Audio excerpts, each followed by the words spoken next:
Existe um tipo de cansaço que o sono não cura. Um tipo de culpa que nenhuma explicação consegue aliviar. Uma sensação de estar devendo algo a alguém, mesmo quando você já deu tudo. E o pior, a certeza de que, se você partir, se você disser não, se você escolher a própria paz, algo terrível vai acontecer. Kübler-Ross encontrou esse padrão em milhares de pessoas ao longo de décadas trabalhando com quem estava morrendo, e também com quem ainda estava vivo, mas preso. Ela percebeu que muitas das dores que as pessoas carregavam não vinham de doença física, mas de algo que ela começou a chamar, nos círculos espirituais, de contrato de alma. Um contrato de alma não é como um documento assinado em cartório. Não tem testemunha, não tem prazo de validade escrito, mas tem força, tem raiz e tem consequência. Na visão de Kübler-Ross, esses vínculos se formam muito antes do nascimento, em um plano que a razão não alcança, mas que a intuição reconhece. São acordos feitos entre almas que decidem cruzar caminho nesta vida para aprender algo, resolver algo ou pagar algo. O problema é que, muitas vezes, o que começou como aprendizado vira prisão. O que era para ser temporário vira eterno. E o que deveria libertar a alma acaba drenando a vida. Kübler-Ross descrevia que, para muitas pessoas, esse vínculo aparece disfarçado de amor. A mãe que nunca sai de cima. O parceiro que sempre precisa ser salvo. O amigo que só liga quando está em crise. A sensação é sempre a mesma. Se eu não fizer, quem vai fazer? E junto com isso, uma culpa profunda, irracional, visceral. A pessoa sente que nasceu devendo, que nasceu responsável, que nasceu com a missão de carregar o outro nas costas, mesmo que isso signifique abandonar a si mesma. E o corpo começa a pagar a conta. Insônia, dor crônica, desânimo, raiva guardada, choro que não tem nome. Ela notou algo curioso em seus anos de experiência. As pessoas que estavam morrendo raramente se arrependiam do que fizeram, mas se arrependiam do que não disseram. Do sim que deveria ter sido não. Do silêncio que deveria ter sido grito. Da paz que foi trocada por aprovação. E muitas vezes, nesses momentos finais, elas confessavam: eu sabia que aquilo estava me matando, mas eu achava que era meu dever. Era como se só de frente para a morte a pessoa finalmente tivesse permissão para admitir que estava presa. Na perspectiva espiritual que Kübler-Ross explorou, um contrato de alma pode ter sido firmado com qualquer pessoa: mãe, pai, filho, irmão, cônjuge, amigo. Às vezes, até com alguém que já morreu, mas que ainda exerce controle à distância, pela memória, pela voz interna, pelo medo de decepcionar quem já não está mais aqui. O contrato não precisa de presença física para ser ativo. Ele age pela emoção, pela lealdade invisível, pela crença de que, se eu romper, vou pagar caro. E essa crença, para ela, é o que mantém a pessoa aprisionada. Mas há algo que poucas pessoas sabem, e que Kübler-Ross repetia para quem estava disposto a ouvir. Contratos de alma podem ser rompidos, não com violência, não com ódio, não com briga, mas com consciência, com firmeza interior. Com a coragem de dizer, em voz alta ou em silêncio, para a própria alma e para a alma do outro: eu te amo, mas eu não sou mais capaz de carregar isso. E está tudo bem. É uma liberação que acontece no invisível, mas que se manifesta no corpo como alívio, como respiração funda, como sono que finalmente vem. Ela entendia que, para romper um contrato de alma sem pagar com a própria paz, a pessoa precisa primeiro reconhecer que ele existe. E isso não é fácil, porque a mente tenta justificar. Não é tão grave assim. Ele precisa de mim. Eu sou a única que aguenta. Se eu sair, vai ser pior. Mas o corpo não mente. E para Kübler-Ross, o corpo é o primeiro a denunciar quando um vínculo passou do ponto. Dor nas costas que não melhora. Cansaço que não passa. Vontade de sumir. Irritação com tudo. Sensação de estar vivendo a vida de outro, não a própria. O que torna o contrato de alma tão difícil de romper é que ele vem acompanhado de uma narrativa poderosa. A de que você é responsável pela felicidade, pela sobrevivência, pela paz do outro. E se você falhar, a culpa será sua.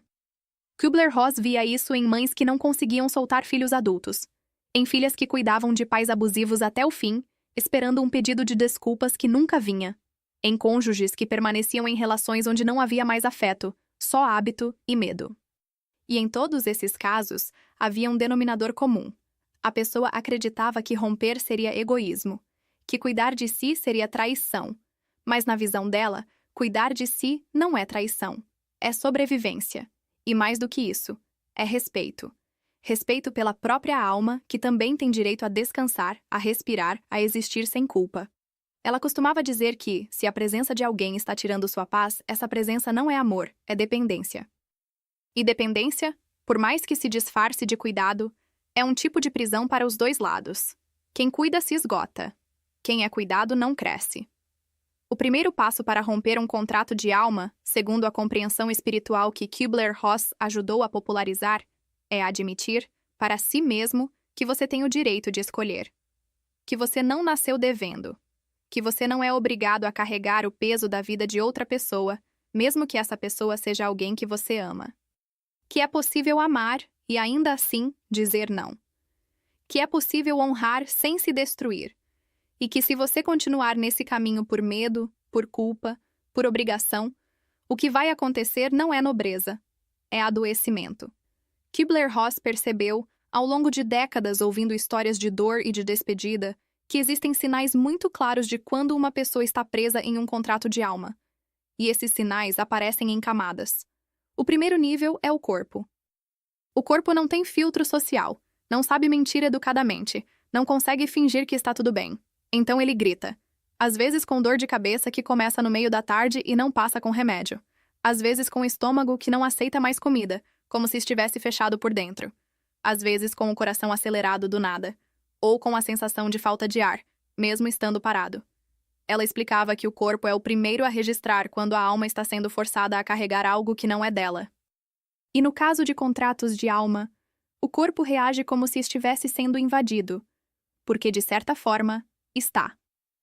A energia da outra pessoa entra, ocupa, drena, e a pessoa começa a viver em um estado de tensão permanente, mesmo quando está sozinha, mesmo quando está em silêncio, mesmo quando ninguém está cobrando nada, porque a cobrança já está internalizada. A voz do outro já está dentro da cabeça. O segundo nível de sinal, para Kübler-Ross, era emocional. A pessoa começa a sentir raiva sem motivo aparente, irritação com coisas pequenas, vontade de gritar, mas sem saber com quem. Choro que vem do nada, no meio do banho, no trânsito, na fila do mercado. E junto com isso, uma culpa profunda, porque a pessoa acha que não tem direito de estar cansada, de estar triste, de estar com raiva. Afinal, tem gente passando por coisa pior. Afinal, eu deveria ser grata. Afinal, isso é egoísmo. Mas na visão dela, não é egoísmo, é exaustão. É o limite da alma gritando. Eu não aguento mais carregar isso sozinha. E quando a pessoa ignora esse grito, quando empurra para baixo, quando tenta ser forte mais uma vez, o que acontece não é superação, é colapso. Pode ser lento, pode ser silencioso, mas é colapso. A pessoa vai se desligando, vai perdendo o brilho nos olhos, vai parando de sonhar, vai aceitando que a vida é só isso: cumprir obrigação, carregar peso, esperar o dia acabar. O terceiro nível, e o mais sutil, é comportamental. A pessoa começa a evitar. Evita ligar para quem sempre ligava. Evita encontros. Evita conversa. Inventa desculpa. Fica em casa. E quando está com a pessoa do contrato, sente um cansaço que parece vir de dentro dos ossos. Um cansaço que não é físico, é espiritual. É como se, só de estar perto, a energia fosse sugada. E quando a pessoa vai embora, há um alívio, um suspiro, uma sensação de finalmente poder respirar de novo. Kübler-Ross ensinava que prestar atenção nesses sinais não é frescura, não é fraqueza, não é exagero. É autocuidado. É escuta interna. É respeitar o que a alma está tentando dizer. E ela repetia: se você sente alívio quando a pessoa não está perto, isso não é amor. Pode ser afeto, pode ser história, pode ser memória, mas não é amor vivo. Amor vivo não drena. Amor vivo não pesa. Amor vivo não te faz querer sumir. E aqui entra a parte que mais assusta as pessoas. Romper um contrato de alma não significa abandonar ninguém. Não significa ser cruel. Não significa virar as costas. Significa redefinir o que você é capaz de carregar e comunicar isso com firmeza e com amor. Mas para muitas pessoas, essa ideia soa impossível, porque elas foram criadas acreditando que amar é se sacrificar, que cuidar é se anular, que ser boa pessoa é dizer sim, sempre, para tudo, para todos. Kubler-Ross via isso especialmente em mulheres. Mulheres que cuidavam de pais, filhos, maridos, irmãos, sobrinhos, netos, e que nunca, nem por um segundo, paravam para perguntar: e eu? Quem cuida de mim? E quando ela fazia essa pergunta em voz alta, muitas vezes a resposta era silêncio ou choro, porque a verdade era dura. Ninguém cuidava delas. E elas mesmas tinham aprendido que cuidar de si era egoísmo. Mas ela insistia: romper um contrato de alma é um ato de amor. Amor por si mesma. Amor pela própria vida. Amor pela própria paz. E, paradoxalmente, também pode ser um ato de amor pela outra pessoa, porque mantê-la dependente, mantê-la incapaz de crescer, mantê-la eternamente criança emocional, não é cuidado. É prisão para os dois lados. A pessoa que cuida fica esgotada. A pessoa que é cuidada fica infantilizada. E ninguém cresce. Ninguém evolui. Ninguém vive de verdade. O jeito certo de romper, segundo a compreensão espiritual que Kubler-Ross ajudou a difundir, começa com uma conversa interna. Uma conversa honesta, crua, sem filtro. A pessoa precisa se perguntar: por que eu continuo aqui? É porque eu quero ou porque eu tenho medo? É porque isso me faz bem ou porque eu acho que não tenho escolha? E se eu sair, o que eu temo que vai acontecer? Essas perguntas doem, mas são necessárias, porque a verdade liberta e a mentira só adia o sofrimento. E ao responder essas perguntas, muitas pessoas descobrem que o que as segura não é amor, é medo. Medo de decepcionar. Medo de ser julgada. Medo de que a outra pessoa não sobreviva sem ela. Medo de ser chamada de egoísta, de ingrata, de má. E Kubler-Ross entendia esse medo, porque ela mesma enfrentou o julgamento a vida inteira ao desafiar o modo como a sociedade lidava com a morte. Mas ela também entendia que viver com medo não é viver. É sobreviver. E sobreviver não é o plano da alma. Ela dizia que, uma vez que a pessoa reconhece que está presa, o próximo passo é declarar, em voz alta ou no silêncio do coração, que ela escolhe a própria paz, que ela escolhe a própria vida, que ela reconhece o vínculo, honra o que ele trouxe de aprendizado, mas agora escolhe liberá-lo. E essa declaração não precisa ser feita na frente da outra pessoa. Pode ser feita sozinha, no quarto, de joelhos, em oração, em meditação, ou simplesmente olhando no espelho e dizendo: eu me liberto. Eu liberto você. E está tudo bem. Depois de reconhecer o contrato e de fazer a declaração interna de liberdade, vem a parte que mais assusta. O que fazer quando a outra pessoa percebe? Porque ela vai perceber. Kubler-Ross sabia disso. Ela via esse padrão se repetir. A pessoa decide romper o vínculo, começa a se afastar emocionalmente, começa a dizer não com mais frequência, e de repente a outra pessoa reage. E a reação quase sempre vem em forma de crise. A mãe adoece. O parceiro ameaça ir embora. O filho diz que se sente abandonado. O amigo some e depois volta com uma emergência. Ela explicava que isso não é coincidência. É teste. É a última tentativa do vínculo de se manter vivo. Porque contratos de alma, especialmente os mais antigos e profundos, têm raiz. E quando você começa a arrancar essa raiz, o sistema inteiro resiste. As pessoas ao redor resistem. A própria mente resiste. A culpa volta com força tripla. A voz interna grita: viu? Você está sendo egoísta? Olha o que você causou. Olha o sofrimento que você está provocando. E nesse momento, muitas pessoas desistem. Voltam atrás. Pedem desculpa. E o ciclo recomeça. Mas Kubler-Ross insistia. Esse momento de crise não é sinal de que você está errando. É sinal de que você está acertando. É sinal de que o contrato está sendo desafiado. E isso incomoda. Porque o contrato não quer ser rompido. Ele quer se manter. Ele se alimenta da sua culpa, do seu medo, da sua sensação de dever. E quando você para de alimentá-lo, ele grita. Mas o grito não significa que você tem que voltar. Significa que você tem que seguir. E aqui, ela fazia uma distinção importante. Romper o contrato não significa abandonar a pessoa. Significa redefinir a relação. Significa dizer: eu te amo, mas eu não sou responsável por salvar você. Eu não sou responsável pela sua felicidade. Eu não sou responsável por resolver sua vida. Eu posso estar ao seu lado, mas eu não posso mais carregar você. E isso, para muitas pessoas, soa duro, soa frio. Mas, Na visão de Kübler-Ross, é a coisa mais amorosa que alguém pode fazer. Porque quando você para de carregar o outro, você dá a ele a chance de aprender a andar sozinho. E embora no começo isso pareça crueldade, com o tempo isso se revela como libertação. Para os dois. A pessoa que estava sendo carregada finalmente tem a chance de crescer, de descobrir a própria força, de parar de se ver como vítima. E a pessoa que carregava finalmente tem a chance de descansar, de viver a própria vida, de respirar sem peso. Mas o processo não é rápido. E não é limpo. Kübler-Ross sabia disso porque ela mesma passou por rupturas, por escolhas difíceis, por momentos em que teve que escolher entre agradar os outros e honrar a si mesma. E ela escolheu a si mesma. E pagou o preço. Foi julgada. Foi criticada.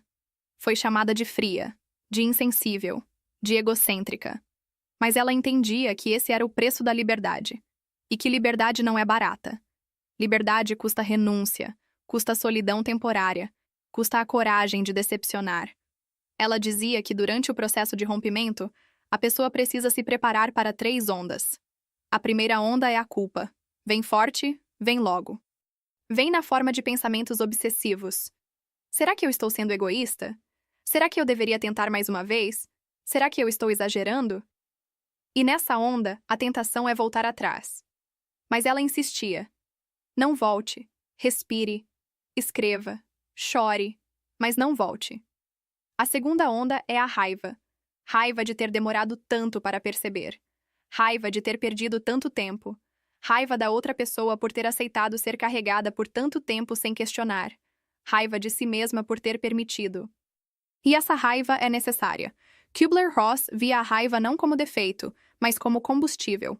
Como sinal de que a pessoa finalmente está acordando. Como sinal de que ela finalmente está reivindicando o próprio espaço. A terceira onda é o luto. E essa, para ela, era a mais importante. Porque romper um contrato de alma é uma morte. Não a morte física da pessoa, mas a morte da ilusão. A morte da fantasia de que, se você se sacrificasse mais um pouco, tudo ia melhorar. A morte da esperança de que a outra pessoa ia finalmente enxergar o quanto você se doou. A morte da versão de você que acreditava que amor era sinônimo de sacrifício. E luto dói. Luto pede tempo. Luto pede silêncio. Luto não se resolve com distração. Mas depois do luto, vem algo que Kübler-Ross descrevia como renascimento. A pessoa começa a sentir leveza, começa a dormir melhor, começa a sentir vontade de fazer coisas que não fazia há anos, começa a rir de novo, começa a sonhar de novo. E de repente ela percebe. A paz não era algo impossível. A paz sempre esteve disponível. Ela só estava escondida embaixo de um monte de culpa, de medo, de obrigação. E nesse momento, a pessoa entende pela primeira vez o que significa viver livre. Não livre de responsabilidade, não livre de compromisso, mas livre de peso que não é dela, livre de dívida que nunca foi real, livre de contrato que foi assinado sem consciência e mantido por medo. E essa liberdade, para Kübler-Ross, era o objetivo da alma. Era a razão pela qual a pessoa encarnou. Não para sofrer eternamente, não para carregar o mundo nas costas, mas para aprender, para crescer, para escolher. Se você chegou até aqui, é porque algo nesse vídeo tocou em você. E talvez você esteja percebendo agora que há um contrato na sua vida que precisa ser visto, reconhecido e talvez rompido. Se isso faz sentido para você, se inscreva no canal agora, porque ainda vamos falar muito sobre como libertar a alma sem perder a paz. E deixe o like, porque isso ajuda esse conteúdo a chegar em mais pessoas que precisam ouvir isso hoje. Kübler-Ross entendia que para muitas pessoas, a maior dificuldade em romper um contrato de alma não era a decisão em si, mas o que vinha depois. O vazio. Porque, quando você passa anos, às vezes décadas, organizando a vida em torno de alguém, quando você acorda pensando no problema do outro, quando você dorme preocupado com o próximo passo do outro, quando você deixa de existir para se tornar apêndice, suporte, muleta, de repente, quando essa pessoa não está mais no centro, o que sobra? Quem você é quando não está mais salvando ninguém? Ela via isso especialmente em mães que dedicavam a vida inteira aos filhos. E quando os filhos cresciam e saíam, não porque os filhos tinham ido embora, mas porque a identidade inteira delas estava ancorada em ser mãe. E sem alguém para cuidar, sem alguém para salvar, elas não sabiam mais quem eram. E esse vazio é assustador. É tão assustador que muitas pessoas preferem voltar para o contrato, voltar para a prisão, do que encarar o silêncio de si mesmas. Mas Kübler-Ross insistia que esse vazio não é permanente. É passagem, é porta. É o espaço necessário para que algo novo possa nascer. Ela dizia que a alma precisa de vazio para se reorganizar, para se lembrar de quem ela é quando não está performando, quando não está agradando, quando não está se sacrificando. E que esse processo de reencontro com si mesma é doloroso porque a pessoa vai descobrir que passou tanto tempo fingindo que acabou esquecendo quem ela era antes de começar a fingir. E aqui ela fazia uma provocação. Talvez você nunca tenha se conhecido de verdade. Talvez você tenha passado a vida inteira respondendo ao que os outros esperavam de você, e nunca parou para perguntar: o que eu espero de mim? E essa pergunta, embora simples, é revolucionária. Porque a resposta não vem rápido, não vem pronta. Ela precisa ser construída no silêncio, no erro, na tentativa. E isso exige paciência.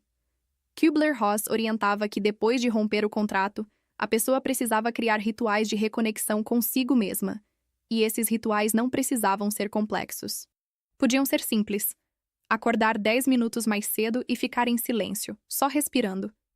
Escrever 3 páginas todo dia, sem censura, sem objetivo, só despejar. Caminhar sozinha, sem celular, sem destino, só sentindo o corpo se mover. Cozinhar para si mesma como se estivesse cozinhando para alguém que ama.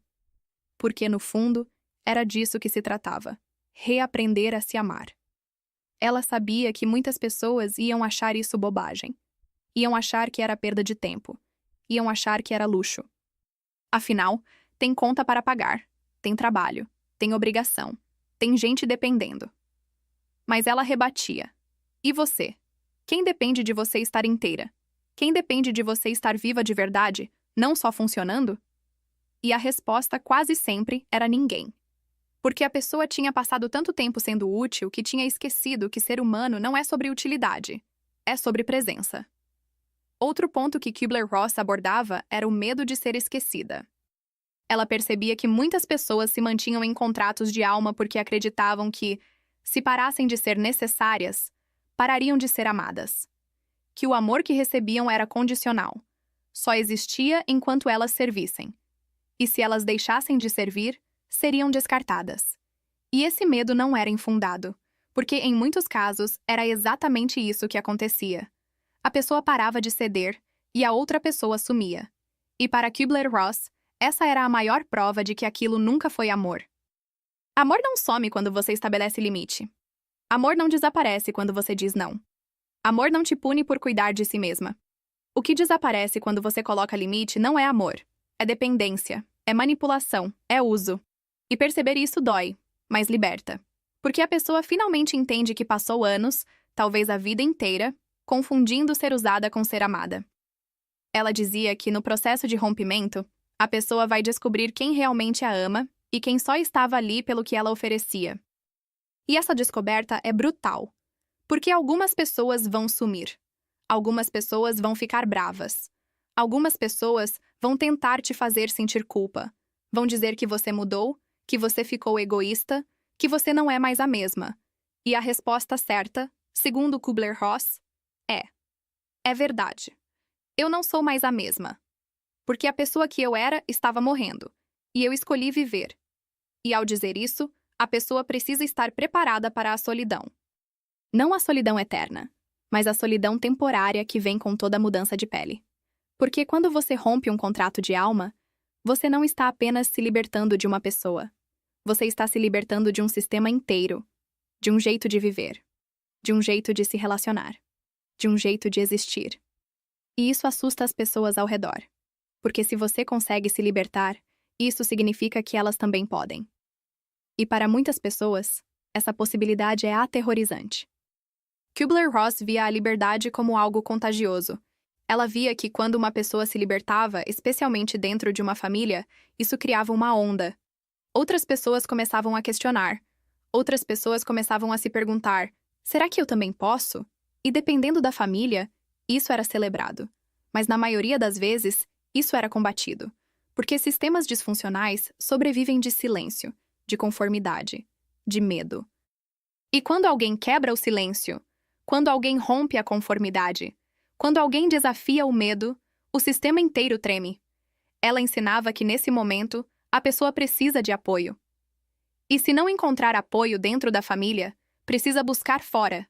Precisa buscar terapia, precisa buscar grupo de apoio, precisa buscar amigos que entendam, que não julguem, que não tentem convencê-la a voltar. Porque a tentação de voltar vai ser grande, especialmente nos primeiros meses. Especialmente quando a culpa apertar. Especialmente quando a solidão doer mais do que a prisão doía. Mas Kübler-Ross garantia: se a pessoa aguentar, se a pessoa resistir, se a pessoa não voltar, chega um dia em que ela acorda e percebe que não sente mais culpa, que não sente mais medo, que não sente mais vontade de se explicar, de se justificar, de se desculpar por estar viva. E esse dia, embora pareça impossível no começo, chega. E quando chega, a pessoa entende o que significa paz de verdade. Não a paz que vem de agradar todo mundo, mas a paz que vem de estar alinhada consigo mesma. Quando a paz finalmente chega, ela não chega como trovão, não chega anunciada, não chega com festa, ela chega quieta, discreta, quase tímida, como se estivesse pedindo permissão para entrar. Kübler-Ross descrevia esse momento como o início da reconstrução, porque, até ali, o trabalho tinha sido de demolição. Demolir a culpa, demolir o medo, demolir a crença de que você não tinha direito à própria vida. Mas agora vinha a parte de construir. E construir, ela dizia, é mais difícil do que destruir. Porque para construir, a pessoa precisa fazer escolhas. E para quem passou a vida inteira deixando os outros escolherem por ela, isso é assustador. O que comer? O que vestir? Onde ir? Com quem falar? O que fazer no domingo? Tudo isso, que parece simples, vira gigante quando a pessoa nunca teve permissão para decidir. E no começo, a tentação é paralisar. Não escolher nada. Ficar parada. Esperar que alguém diga o que fazer. Mas Kübler-Ross insistia. Ninguém vai vir. E isso não é abandono. É liberdade. Ela orientava que nessa fase a pessoa precisava começar pequeno. Não adianta tentar refazer a vida inteira de uma vez. Não adianta querer virar tudo do avesso. Começa com uma escolha por dia. Uma escolha consciente, intencional, que seja só sua. Pode ser escolher o café da manhã sem perguntar para ninguém. Pode ser escolher a roupa sem pensar no que vão achar. Pode ser escolher o caminho para o trabalho, a música no carro, o programa da noite. E cada escolha, por menor que seja, é um tijolo. E com o tempo, a pessoa vai percebendo que essas pequenas escolhas vão formando algo maior. Uma vida. Uma vida que é dela. Uma vida que faz sentido para ela, não para os outros. Uma vida onde ela acorda e não sente aquele peso no peito. Uma vida onde ela vai dormir e não sente que falhou. Uma vida onde ela olha no espelho e reconhece quem está ali. E esse reconhecimento, para Kübler-Ross, era o sinal de que o contrato tinha sido rompido de verdade. Mas ela alertava. Romper o contrato não significa que a outra pessoa vai desaparecer. Em muitos casos, a pessoa continua ali. Continua ligando. Continua tentando. Continua testando. E a tentação de voltar vai estar sempre rondando, especialmente nos momentos de fraqueza, nos momentos de solidão, nos momentos em que a liberdade parece pesada demais. E é nesses momentos que a pessoa precisa lembrar por que saiu. Precisa lembrar o que estava pagando. Precisa lembrar quem ela estava deixando de ser. Kübler-Ross sugeria que a pessoa fizesse uma lista. Uma lista do que ela perdeu enquanto estava presa. Uma lista das vezes que disse sim quando queria dizer não. Uma lista das vezes que engoliu raiva, que segurou choro, que fingiu que estava tudo bem. E sempre que a tentação de voltar a aparecer, sempre que a culpa apertar, sempre que a voz interna disser "você está sendo egoísta", a pessoa deveria pegar essa lista e ler. Ler em voz alta. Ler até lembrar. Até sentir de novo. Até entender que voltar não é amor. É autodestruição. Ela também falava sobre o perdão. E aqui ela fazia uma distinção importante. Perdoar não é esquecer. Perdoar não é fingir que não aconteceu. Perdoar não é voltar para a relação como se nada tivesse mudado. Perdoar é soltar a raiva, é soltar a mágoa, é soltar a expectativa de que a outra pessoa vai finalmente entender o que ela fez. Porque na maioria das vezes, ela não vai. Na maioria das vezes, ela vai continuar achando que você é o problema. E está tudo bem, porque você não precisa da aprovação dela para viver. Kubler-Ross entendia que perdoar a si mesma era ainda mais difícil do que perdoar o outro. Porque a pessoa olha para trás e vê os anos perdidos, as oportunidades que deixou passar, os sonhos que abandonou e pergunta: por que eu demorei tanto? Por que eu não vi antes? Por que eu fui tão burra? E ela respondia: porque você estava fazendo o melhor que conseguia com o que sabia naquele momento. E agora você sabe mais. E agora você pode fazer diferente. Mas se culpar pelo passado não muda nada. Só rouba a energia do presente. Ela dizia que a pessoa precisava olhar para si mesma com a mesma compaixão que olharia para uma criança assustada. Porque, em muitos casos, foi uma criança assustada que fez aquele contrato. Uma criança que aprendeu cedo que amor era condicional. Que aprendeu cedo que, se ela não fosse útil, seria descartada. Que aprendeu cedo que cuidar de si era egoísmo. E essa criança fez o melhor que pôde. Mas agora ela cresceu. E agora ela pode escolher diferente. Outro ponto que Kubler-Ross abordava era a questão da recaída. Ela sabia que, na maioria das vezes, o rompimento não era linear. A pessoa saía, saía de novo, voltava de novo, até finalmente conseguir ficar fora. E isso não era fraqueza. Era processo. Era aprendizado. Era a alma testando, experimentando, vendo até onde conseguia ir. E cada vez que a pessoa saía e voltava, ela aprendia algo novo. Ela via mais um padrão. Ela entendia mais uma camada. E, eventualmente, ela ficava. Mas ela alertava. Cada vez que você volta, fica mais difícil sair. Porque a outra pessoa aprende. Ela aprende o que te faz voltar. Ela aprende qual botão apertar. Ela aprende que, se ela ameaçar, você cede. Se ela adoecer, você volta. Se ela chorar, você desiste. E com o tempo, isso vira manipulação consciente. E quanto mais vezes você volta, mais a sua própria alma desiste de você. Mais você perde a confiança em si mesma. Mais você acredita que nunca vai conseguir. Por isso, Kubler-Ross insistia. Se você decidir sair, saia de verdade. Não deixe porta aberta. Não deixe brecha. Não deixe esperança para o contrato. Porque ele vai tentar se manter vivo. Ele vai usar tudo. Culpa, medo, chantagem emocional, doença, ameaça, promessa de mudança. E se você deixar espaço, ele volta. E volta mais forte. Então, quando você decidir romper, rompa. Limpo, firme, sem dó. Não porque você não ama a pessoa, mas porque você ama a si mesma. E com o tempo, algo interessante começa a acontecer. A pessoa começa a atrair novas pessoas. Pessoas diferentes. Pessoas que não querem ser salvas. Pessoas que não querem sugar energia. Pessoas que querem trocar, construir, crescer junto. E isso é assustador no começo, porque a pessoa não sabe como se relacionar sem salvar. Ela não sabe como amar sem se sacrificar. Ela não sabe como estar perto sem se anular. E ela precisa aprender. E aprender dói, mas é uma dor diferente. É a dor do crescimento, não da prisão. Kubler-Ross dizia que, nessa nova fase, a pessoa precisava estabelecer limites desde o começo. Precisava comunicar claramente o que ela podia e o que ela não podia. O que ela aceitava e o que ela não aceitava. E precisava estar disposta a perder pessoas que não respeitassem esses limites. Porque se ela voltasse ao padrão antigo de ceder, de se anular, de se sacrificar, o contrato se repetiria. Com outra pessoa. Com outra roupa. Mas seria o mesmo contrato. Kubler-Ross via o rompimento de um contrato de alma como uma segunda chance de nascer. Porque a primeira vez que a pessoa nasce, ela não escolhe. Ela não escolhe a família, não escolhe as crenças, não escolhe os padrões que vão moldá-la. Mas quando ela rompe um contrato, quando ela escolhe a própria paz, quando ela decide que a vida dela importa, ela está escolhendo nascer de novo. E dessa vez, conscientemente. Dessa vez, por vontade própria. Dessa vez, sabendo o que está fazendo. E esse nascimento não vem com manual. Não vem com garantia. Não vem com certeza de que vai dar certo. Vem com medo, com dúvida, com insegurança. Mas vem também com algo que a pessoa não sentia há muito tempo.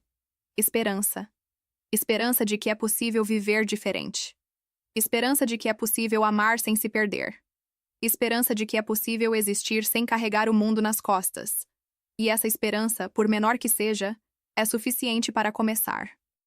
Kubler-Ross dizia que havia sinais claros de que o contrato tinha sido rompido de verdade. O primeiro sinal era físico. A pessoa começava a dormir melhor. A dor que antes era constante começava a diminuir. O estômago voltava a aceitar comida. O corpo parava de gritar. E isso não era coincidência. Era o corpo reconhecendo que a ameaça tinha passado. Era o corpo finalmente relaxando. Era o corpo dizendo: "Você está segura agora." O segundo sinal era emocional. A raiva que antes era constante começava a se transformar. Não desaparecia, mas mudava de forma. Deixava de ser raiva destrutiva, raiva que corrói, raiva que paralisa. E virava raiva propositiva, raiva que move, raiva que impulsiona a mudança. A pessoa parava de chorar escondida, parava de fingir que estava bem e começava a se permitir sentir. Sentir de verdade, sem culpa, sem vergonha, sem precisar se explicar. O terceiro sinal era relacional. A pessoa começava a perceber que estava atraindo pessoas diferentes. Pessoas que perguntavam como ela estava e realmente queriam saber. Pessoas que respeitavam quando ela dizia não. Pessoas que não desapareciam quando ela estabelecia limite. E pela primeira vez, ela começava a entender o que era reciprocidade. O que era troca de verdade. O que era relação onde ninguém precisava se anular para o outro existir. Kubler-Ross entendia que, para a maioria das pessoas, esse processo levava tempo. Não era questão de semanas. Era questão de meses, às vezes anos. E ela via muitas pessoas desistirem no meio do caminho porque esperavam resultado imediato. Esperavam que assim que rompessem o contrato, tudo ia melhorar. Mas não era assim. Porque romper era só o primeiro passo. Depois vinha o trabalho de reconstrução. E reconstrução é lenta. É sutil. É feita de pequenos avanços e pequenos retrocessos. Ela dizia que a pessoa precisava aprender a celebrar as pequenas vitórias. A primeira vez que disse não sem pedir desculpa. A primeira vez que escolheu ficar sozinha em vez de aceitar companhia tóxica. A primeira vez que percebeu que estava pensando em si mesma antes de pensar nos outros. Cada uma dessas vitórias era importante. Cada uma era prova de que a pessoa estava mudando, de que a pessoa estava se libertando de verdade. E com o tempo, essas pequenas vitórias iam se acumulando. Iam formando uma história nova. Uma história onde a pessoa não era mais vítima. Não era mais refém. Não era mais escrava do próprio medo. Era protagonista. Era autora. Era dona da própria narrativa. E essa transformação, embora invisível para muitos, era visível para quem sabia olhar. Estava nos olhos. Estava no jeito de andar. Estava na voz que não tremia mais. Kubler-Ross também abordava o que acontecia com a outra pessoa, a pessoa do contrato. E a resposta não era única.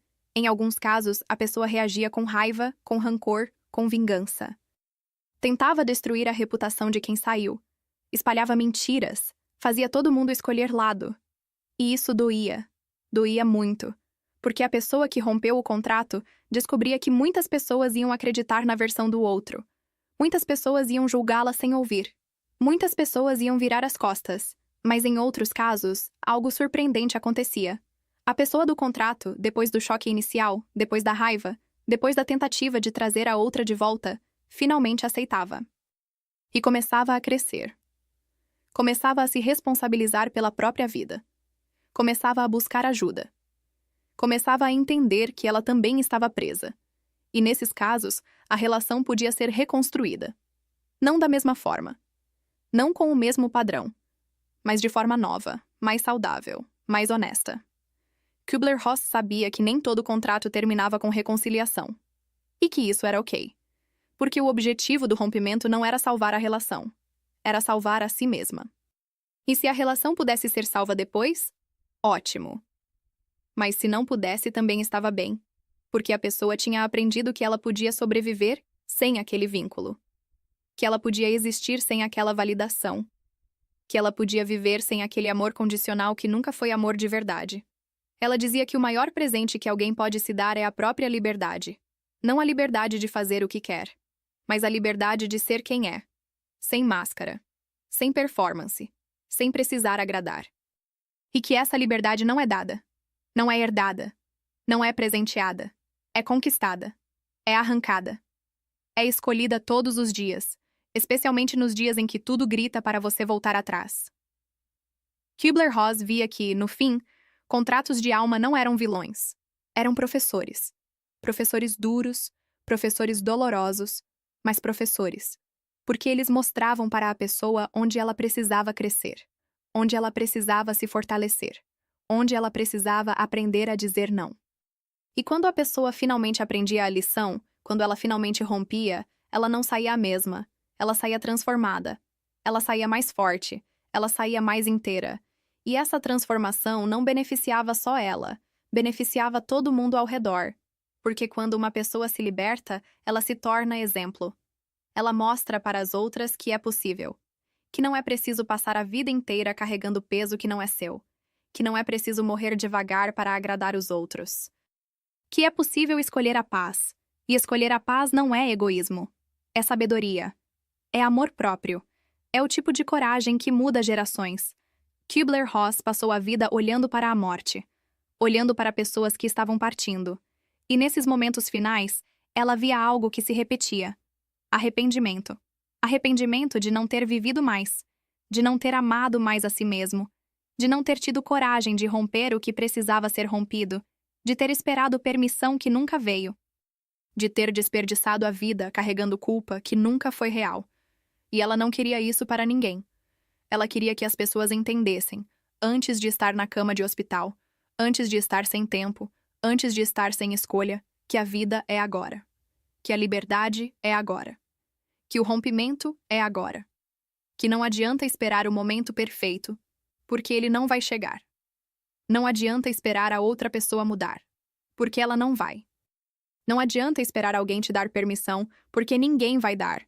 A permissão tem que vir de dentro.